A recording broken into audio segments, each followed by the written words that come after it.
Shalom, shalom. Que la paz del Señor esté con todos ustedes, queridos, amados oyentes.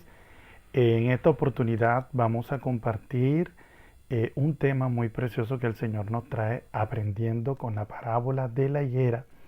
Estamos compartiendo este mensaje basado en la semana 6 en el libro Y Dios nos llama a su reino y gloria, de la serie Una salvación tan grande.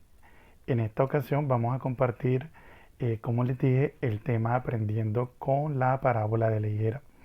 A continuación voy a leerles la cita principal, que es Mateo 24, 32 y 37. Y dice así: de la higuera aprended la parábola. Cuando ya su rama está tierna y brotan las hojas, sabéis que el verano está cerca. Así también vosotros, cuando veáis todas estas cosas, conoced que está cerca, a las puertas. De cierto os digo, que no pasará esta generación hasta que todo esto acontezca. El cielo y la tierra pasará, pero mis palabras no pasarán.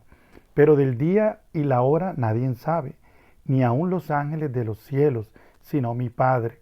Mas como en los días de Noé, así será la venida del Hijo del Hombre. Versículo 38. Porque como en los días antes del diluvio estaban comiendo y bebiendo, casándose y dándose en casamiento, hasta que el día en que Noé entró en el arca, y no entendieron hasta que vino el diluvio y se los llevó a todos. Así será la venida del Hijo del Hombre. Entonces estarán dos en el campo, el uno será tomado y el otro será dejado. Dos mujeres estarán moliendo en un molino, la una será tomada y la otra será dejada. Velad pues, porque no sabéis a qué hora ha de venir vuestro Señor. Pero sabed esto, que si el padre de familia supiese a qué hora el ladrón habría de venir, velaría y no dejaría minar su casa. Por tanto, también vosotros estad preparados, porque el Hijo del Hombre vendrá a la hora que no pensáis. Amén. Entonces, acabamos de leer la cita Mateo 24, 38, 44. Ciertamente aquí se habla en la primera parte, versículo 32 al versículo 37, se está hablando de unos eventos, primeramente de la higuera. Es importante saber que la higuera es un árbol que tipifica la nación de Israel. Eh, Hay muchos, en la Biblia utilizan muchos metáforas, muchas símil para comparar a Israel con una planta. En una ocasión Israel es mostrado como una viña. La viña es un cultivo, es una labranza donde se cultiva la vid. Eh, También Israel, bueno, esto está en Isaías 5:7, Mateo 21:33 y Marcos 12:1. Por otro lado, también la Biblia habla de que Israel es comparado con el árbol del olivo. Pablo a los Romanos capítulo 11, los versículos 17 y 24, habla acerca de Israel como el olivo plantado. Entonces, como habíamos mencionado, es importante conocer por qué es bueno conocer esta característica de este árbol, en especial de la higuera, que es la que nos vamos a referir en este mensaje. La higuera es una de las 7 plantas que crece en la tierra de Israel, entre esas variedades de árboles frutales. Ella es una planta de frutos carnosos con muchas semillas en su interior. La Biblia hace mención también en Génesis capítulo 3, cuando Adán y Eva pecaron, ellos cosieron delantales y se pusieron hojas de higuera sobre ellos, haciendo delantales con la hoja de higuera. Esta fue la primera alusión que se hace de la higuera, y de hecho es el único árbol que se menciona con nombre propio que estaba presente en el huerto del Edén. Así que la higuera en todo el libro de Isaías, igualmente Jeremías, habla de Israel, lo compara con la higuera. Aun cuando Israel en el reino que se dividió después de Salomón durante el reinado de Roboam, su hijo, Israel fue dividido en dos reinos, Israel del norte y el del sur, que también conocido como Judá. A Israel del norte se le llamaba, muchas veces se le hacía ver como la higuera, Israel del sur como la vid. Bueno, pero para decirle que la higuera es prácticamente una representación del pueblo de Israel. La higuera, según el libro de Deuteronomio, según la misma característica de este árbol, es un árbol que habla de la seguridad, del disfrute y de la prosperidad. Entonces, como les decía, hay que aprender aún de estas cosas, de estas características de la higuera. En este estudio vamos a considerar los siguientes puntos: la estructura de la vida de la iglesia y nuestras tradiciones, la importancia de producir frutos para el Señor, la historia contemporánea del pueblo de Israel y la salvación de su remanente, señales de la venida del Señor con relación a Israel y la necesidad de tener un vivir sobrio y velar para apresurar su venida. Así que aquí son 5 puntos y lo vamos a trabajar o lo voy a tratar en 2 partes. Así que dividiré este mensaje en 2 secciones. En esta primera sección voy a abordar el punto 1, la estructura de la vida de la iglesia y nuestras tradiciones. El punto 2, la importancia de producir frutos. Y el punto 3, la historia contemporánea del pueblo de Israel y la salvación de su remanente. Así que en este primer punto, la estructura de la vida de la iglesia y nuestras tradiciones, primero debemos considerar algo.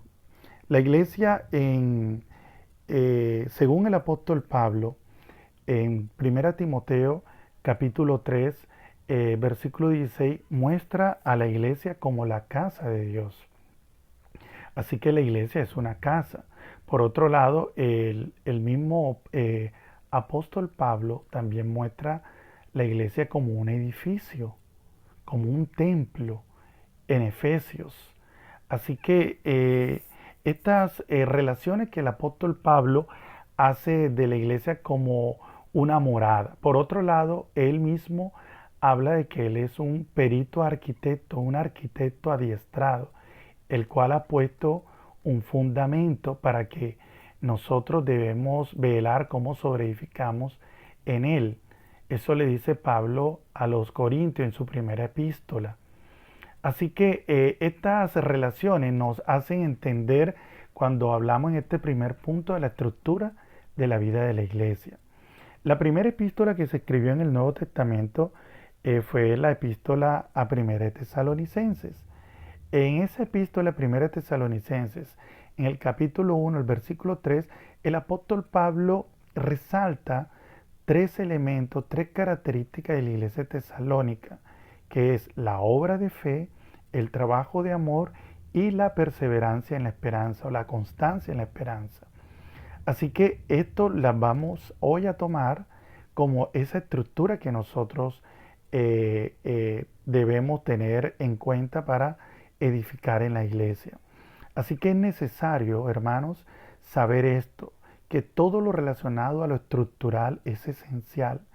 Cuando nosotros construimos, cuando se construye una casa, se deben tener bases fuertes como cimientos fuertes para poder soportar todos los elementos de edificación que se van a colocar allí, como también las obras de mampostería.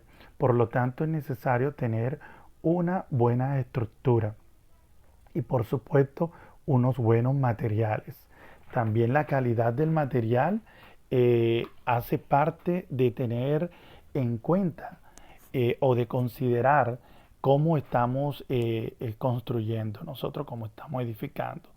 Y como he hablado de la iglesia, que es la casa de Dios, que es la morada de Dios, que es el edificio de Dios, también es la labranza de Dios en donde nosotros trabajamos. Por un lado, el apóstol Pablo a los Corintios en el capítulo 3 lo muestra como un edificio, también lo muestra como una labranza.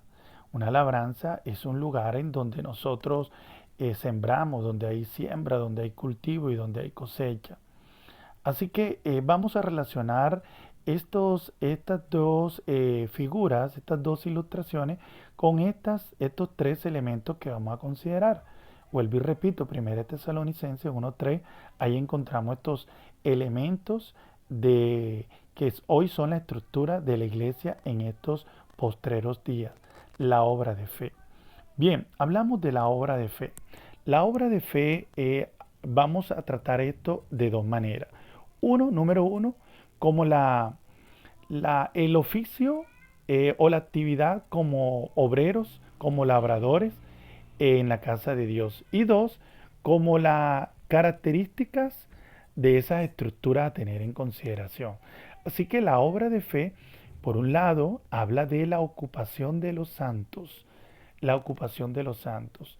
Así que nosotros hoy como siervos del Señor, como cooperadores de Dios, estamos trabajando, estamos en esta actividad que se llama la fe. Así que por la fe nosotros hemos sido llamados. Y fue por la fe que nosotros creímos. Y esto lo relacionamos con lo que el apóstol Pablo le dice a los Gálatas, que por fe hemos recibido este precioso llamado.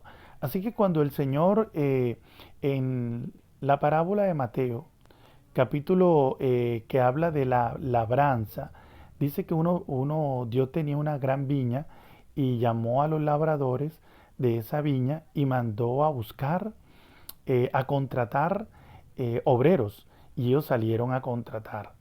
Ya que el trabajo de esa viña, la cosecha era mucha, el número de personas que estaban allí no eran lo suficiente. Así que el Señor mandó a contratar obreros. Así que la predicación del Evangelio es una forma de contratar obreros.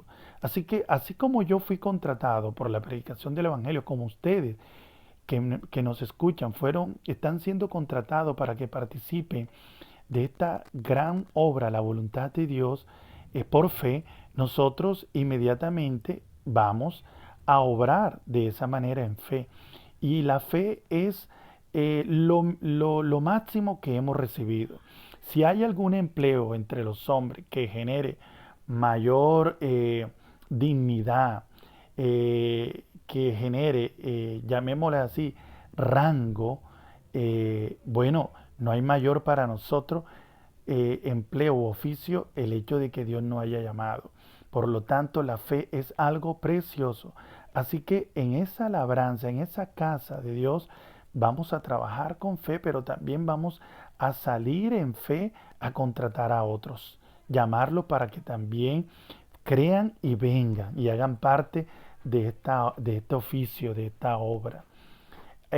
Bueno, en cuanto a la estructura, la obra de fe habla también de la naturaleza de la estructura.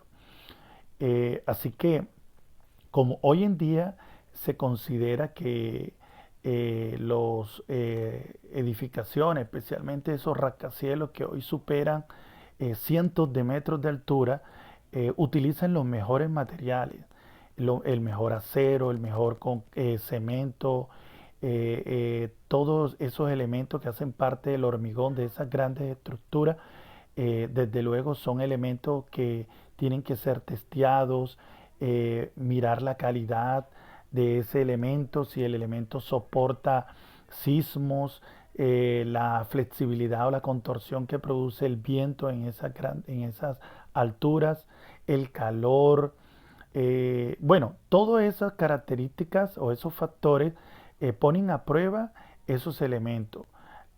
Por lo tanto, la fe es preciosa, la fe que hemos recibido es preciosa.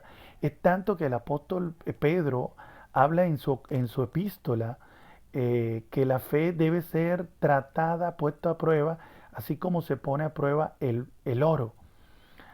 Por lo tanto, la fe que tenemos, hermano, soportará y hermanas, soportará cualquier presión.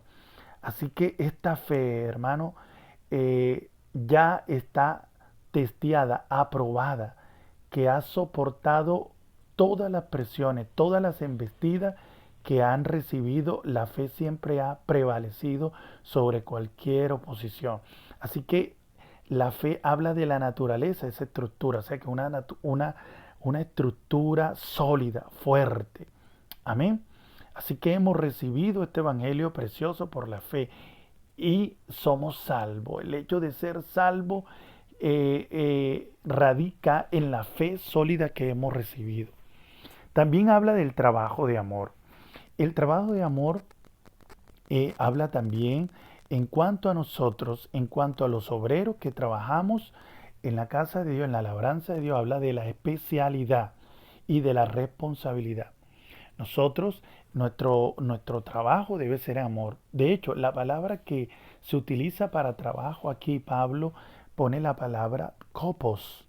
Y copos habla de esa labor que se hace con fatiga, esa labor que se hace, que produce al que lo hace cansancio.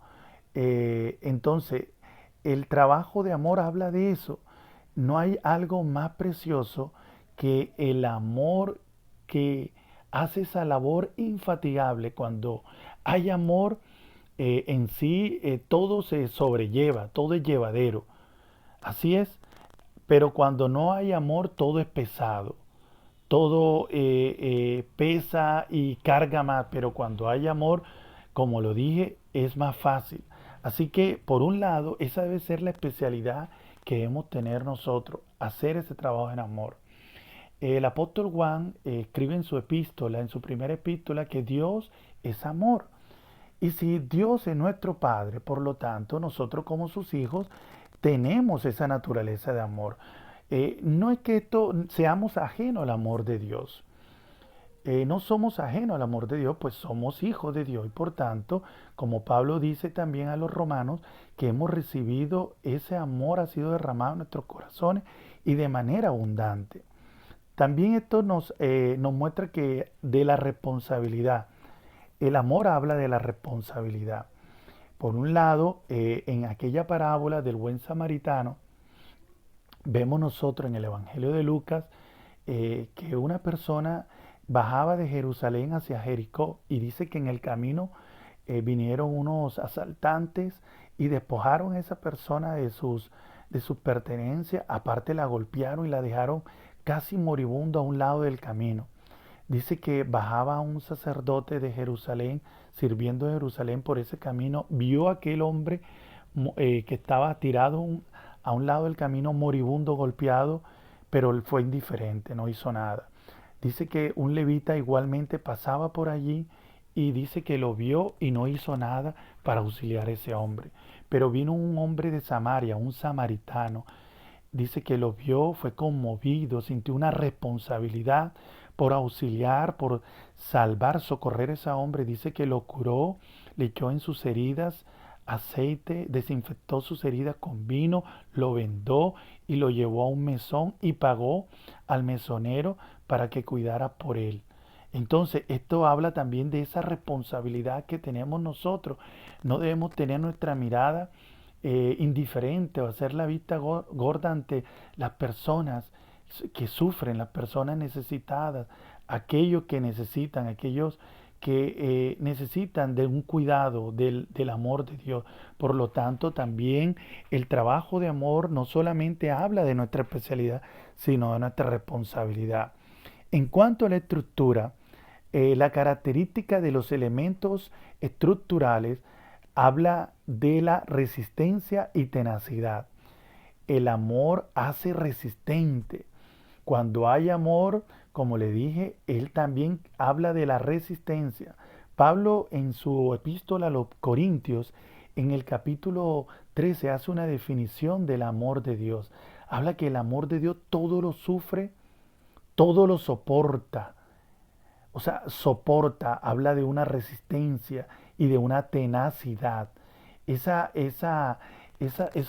dos características, resistencia y tenacidad, son lo que los ingenieros de estructura, los ingenieros civiles, tienen en cuenta para considerar el acero que se utiliza para la construcción de los edificios. Por lo tanto, esa resistencia, esa tenacidad habla de la calidad del amor que hemos recibido. En Apocalipsis, en el capítulo 2, vemos nosotros en el mensaje a la iglesia de Filadelfia. Esa iglesia se caracteriza por el amor. De hecho, la palabra Filadelfia habla de amor entre hermanos. Fila, fileo, delfos, hermanos. Entonces, amor fraternal. O sea que esa iglesia se caracterizaba por el amor fraternal. El apóstol Pablo dice también a los Gálatas que debemos sobrellevar la carga de los hermanos en amor. Aparte de eso, nos dice que el amor es el vínculo perfecto. Pablo le escribe a los colosenses. O sea que la unión que garantiza la perfección, que no va a ser quebrantada, esa unión, ese es el amor de Dios. Por lo tanto, ese amor lo hemos recibido. Entonces, por un lado, el trabajo de amor habla de la especialidad y la responsabilidad como obrero. Y por otro, en cuanto a la característica de los materiales de construcción, habla de la resistencia y la tenacidad. Por último, la perseverancia en la esperanza. La perseverancia en la esperanza habla también de la recompensa, el pago de la jornada. Como trabajadores en la casa de Dios, vamos a recibir un salario, una recompensa, un pago. Dice el apóstol Pablo que Dios dará una corona de justicia, porque los que han trabajado, los que han hecho la labor, desde luego van a recibir el pago. Por lo tanto, esa es la esperanza que nosotros tenemos. Así que debemos perseverar en eso, no desmayarnos, no desistir. Así que obremos bajo estas características, en fe y en amor.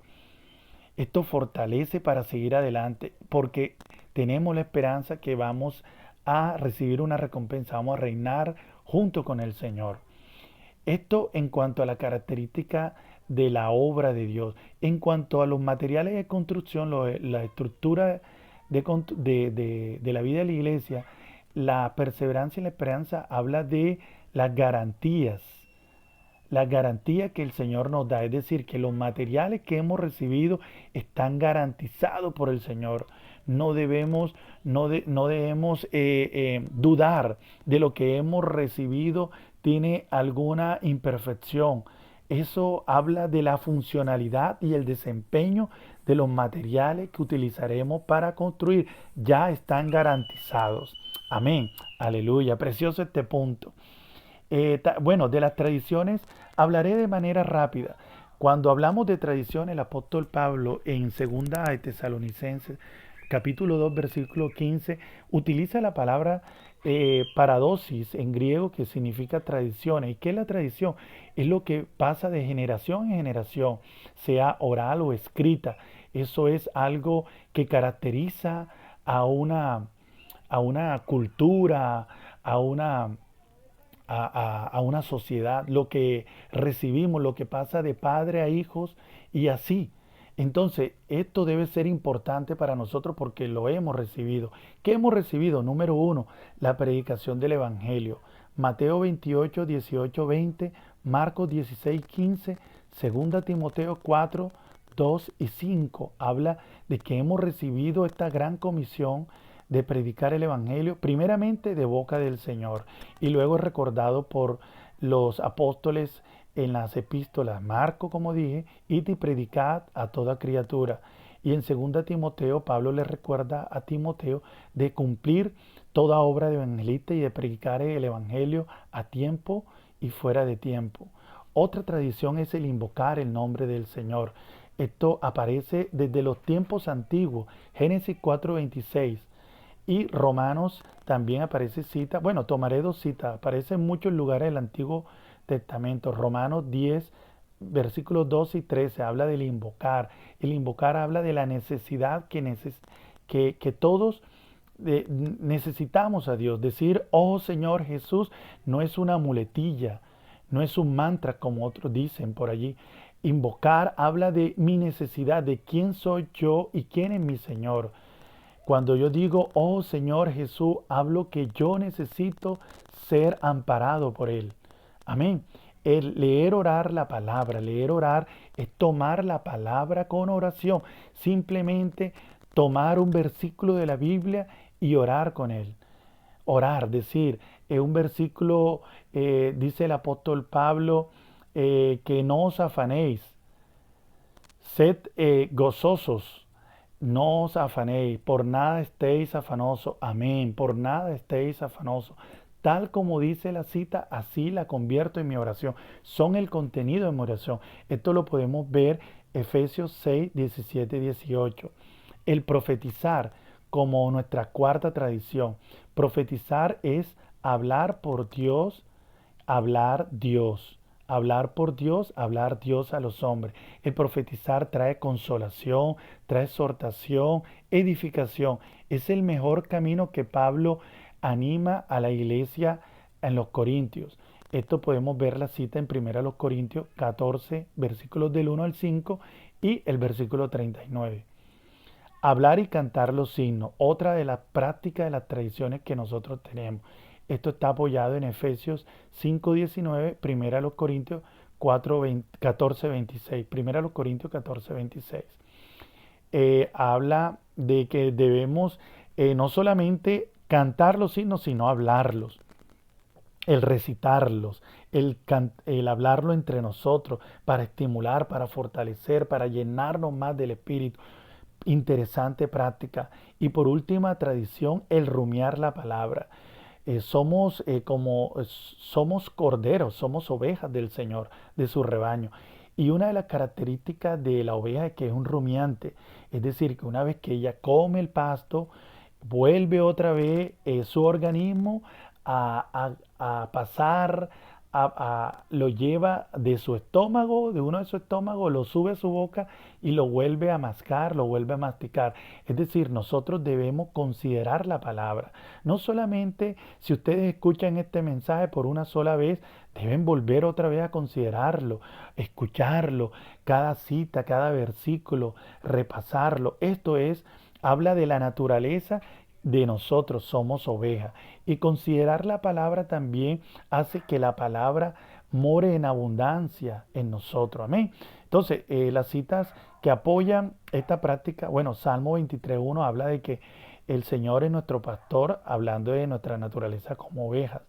Levítico 11 del 1 al 8 habla de los rumiantes, de los animales que rumian. Filipenses 3:1, el apóstol Pablo le escribe carta a los Filipenses 3:1 en donde dice que para él no era gravoso volverlo a escribir. Es decir, que era importante volver a escribir, así como un maestro que enseña le orienta al estudiante, le anima al estudiante que vuelva a repasar el tema ya visto para que quede más sólido y se apropie de ese conocimiento. Amén. Igualmente, rumiar significa eso, apropiarnos más de la esencia, del poder y del espíritu que hay en la palabra. Colosenses 3:16 habla de eso mismo, que la palabra mora en abundancia. ¿Y de qué manera va a morar la palabra? Rumiándola, volviéndola a considerar. Amén. Entonces, terminaré este punto con producir fruto. Es importante producir fruto para Dios. Hay una exhortación que hace Dios en esta higuera. En el Evangelio de Lucas nos muestra que el Señor Jesús fue a buscar frutos en la higuera y dice que no encontró frutos. Y como no encontró frutos, él maldijo la higuera, indicando que la situación de no producir fruto decepciona al Señor. Decepciona al Señor. Por lo tanto, es nuestra preocupación de producir frutos. No debemos ser infértiles porque la vida que hemos recibido es una vida fértil. Como la savia que fluye en una planta, así la vida del Señor fluye en nosotros. Y esa vida es fructífera. El pueblo de Israel, los líderes religiosos en ese entonces no produjeron el fruto que debían producir cuando Cristo vino. Así que esa fue la actitud de Israel. Esa higuera no produjo fruto Y los labradores, aquellos que tenían que atender esa planta, abonarla, cuidarla, quitarle toda plaga, que evitara que tuviera flores y que más adelante fuera polinizada para tener fruto, ellos no cuidaron de eso. Y por no cuidarlo, el Señor maldijo esa clase amonestó fuertemente esa clase de dirigente religioso. Por lo tanto, nuestra preocupación es esa, debemos producir fruto. Así que dice la palabra que por tanto, dice Mateo 21:43, le dice esto el Señor a Israel, a los líderes. Por tanto os digo que el reino de Dios será quitado de vosotros y será dado a gente que produzca los frutos. Como le dije, esto está en Mateo 21:43. Así que, hermanos, hermanas, oyentes que nos escuchan, debemos preocuparnos por producir frutos para el Señor. Por tanto, debemos velar cómo estamos viviendo delante de Dios, ya que esto decepcionará y disgustará mucho al Señor. Cuando el Señor venga, Él lo recibiremos con los frutos. Y esos frutos me refiero al amor, al amor. Si hay algo que genere toda esta actividad, que es predicar el Evangelio. Esto no lo hacemos de manera rutinaria, de manera mecánica, sino movido por el amor de Dios. Amén. Entonces dice el Señor que Israel fue amonestada y dice que ese reino fue dado a otro. ¿A quién es otro? A los gentiles, a nosotros, lo que no éramos según la promesa. Pero gracias al Señor, dice la palabra, que nosotros creímos por tener fe, por haber creído, nosotros fuimos justificados. Los gentiles fuimos justificados por la fe. Y esto nos hizo entrar en esa generación santa. Gálatas 3, 7, 9 dice, por consiguiente sabe que los que son de la fe, estos son hijos de Abraham. Así que Dios le dio promesa a Abraham, diciendo que su descendencia no solamente sería como los granos, si podía contar los granos que están junto al mar, sino como las estrellas de los cielos. O sea que había dos aquí especies, la arena que estaba junto al mar y las estrellas en los cielos, indicando que habían dos familias, una terrenal y otra celestial. De hecho, la iglesia habla de esa generación, de esa estirpe, por eso somos bienaventurados, de esa estirpe celestial. Por lo tanto, somos también hijos de Abraham y por ser hijos de Abraham, también hemos recibido la promesa. Gloria al Señor, amén, hermano. Esto es importante, importante, importante. Entonces concluiré esta primera parte, luego proseguiré con la segunda parte. Así que hemos repasado la necesidad número uno de conocer la estructura de la vida de la iglesia y las tradiciones. Amén. También vimos la necesidad de producir frutos. Y estudiaremos ahora la relación que tenemos la iglesia, la relación que la iglesia tiene con el pueblo de Israel, con la nación de Israel. Y también estudiaremos en la segunda sección todo lo concerniente a la venida del Señor con respecto a Israel, que viene siendo el reloj de Dios. Amén. Que el Señor los bendiga.